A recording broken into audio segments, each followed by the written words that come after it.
যোৱা নিশা পলাশবাৰীত এক ভয়াৱহ মটৰচাইকেল দুৰ্ঘটনা সংঘটিত হয় আৰু ফলত 4জনকৈ যুৱকৰ মৃত্যুমুখত পৰিবলগীয়া হয়। আৰু মই বৰ্তমান উপস্থিত আছোঁ পলাশবাৰীত আৰু পলাশবাৰী থানাত দেখিবলৈ পোৱা গৈছে শোকাকুল পৰিৱেশ। 4জনকৈ যুৱক মৃত্যুমুখত পৰিবলগীয়া হৈছিল। 4জন যুৱক দুখন মটৰচাইকেলত তেওঁলোক আহি আছিল। এখন মটৰচাইকেলত 3জন আৰু আনখন মটৰচাইকেলত 2জন, মুঠ 5জন লোক যুৱক আহি থকা অৱস্থাত পলাশবাৰী বজাৰৰ পৰা সংঘটিত হৈছিল এই পথ দুৰ্ঘটনাটো। প্ৰায় নিশা 2মান বজাত সংঘটিত হৈছিল এই পথ দুৰ্ঘটনাটো। মুখামুখি সংঘৰ্ষ হৈছিল দুইখন বাইকৰ মাজত আৰু ফলত 4জনকৈ যুৱক মৃত্যু হোৱাৰ লগতে এজন গুৰুতৰভাৱে আহত হৈ গুৱাহাটী চিকিৎসা মহাবিদ্যালয়ত বৰ্তমান ভৰ্তি হৈ আছে। আৰু বৰ্তমান এয়া পলাশবাৰী থানাৰ দৃশ্য। ইয়াত 3টাকৈ মৃতদেহ আছে আৰু গুৱাহাটী চিকিৎসা মহাবিদ্যালয়ত এটা মৃতদেহ আছে আৰু অতি শোকাবহ ঘটনা। এই ঘটনাটোৱে সমগ্ৰ অঞ্চলটোত শোকৰ ছাঁ পৰা পৰিলক্ষিত হৈছে। এই মুহূৰ্তত আত্মীয় আছে, মই আত্মীয়ৰ পৰা জানিব বিচাৰিম দাদা, নিশা যিটো পথ দুৰ্ঘটনা হ'ল আপোনাৰো কোনোবা আছে? মোৰ ভতিজা হয় জ্যোতি কলিতা। হয়, ক'ৰ পৰা আহি আছিল তেওঁলোক? সিহঁত মানে এই মাগুৰ পৰা ভিউ চাই আহা বুলি ক'লে, মই সেনেকৈ শুনিছোঁ। আৰু কিমান বয়স হৈছিল? 22।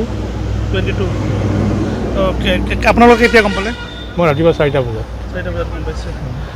আৰু এজন ইয়াৰ সচেতন ব্যক্তি আছে। নিশা যিটো পথ দুৰ্ঘটনাটো সংঘটিত কেনেদৰে সংঘটিত হৈছিল বুলি গম পায়? দুজন বাইক মুখামুখি হোৱা বুলি শুনিছোঁ। 12:40 মানত হোৱা বুলি শুনিলোঁ। এটাত তাৰে এক্সিডেণ্ট মানে সন্মুখৰে তাৰে থকা মানুহে ক'লে 12:40 মানত এক্সিডেণ্ট হৈছিল। আৰু এখনত 3জন আৰু এখনত 2জন? এখনত 3জন আছিল, এখনত 2জন আছিল। মুখামুখি সংঘৰ্ষ হয় আৰু মানে বাকী 4জন আমাৰ অসমৰে মানে পলাশবাৰীৰে বুলি কোৱা হৈছে। এজন পশ্চিমবংগৰ, নলবাৰী বুলি শুনিছিলোঁ।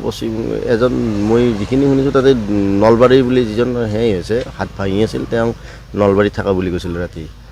আৰু বাকী এজন ক'ৰ নাজানো। বাকী 3জনটো আমাৰ ইয়াৰে ল'ৰাই মাৰা গৈছে, এটা মাগুৰপাৰাৰ আৰু এটা আমাৰ মাজেৰি গাঁৱৰ আৰু এটা ক'ৰ গম পোৱা নাই। দেখিবলৈ পোৱা গৈছে পলাশবাৰী শোকাবহ দৃশ্য।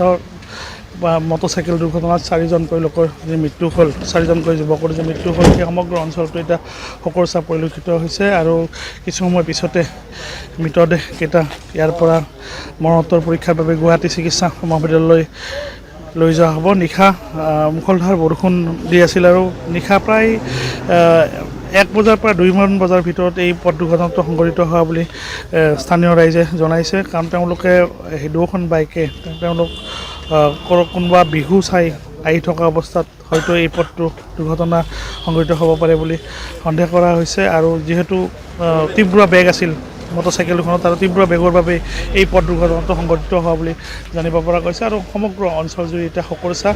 গুৱাহাটী চিকিৎসা মহাবিদ্যালয়ত এজন সংকটজনক অৱস্থাত আছে আৰু বাকী 4জনৰ মৃত্যু ইতিমধ্যে নিশ্চিত কৰা হৈছে।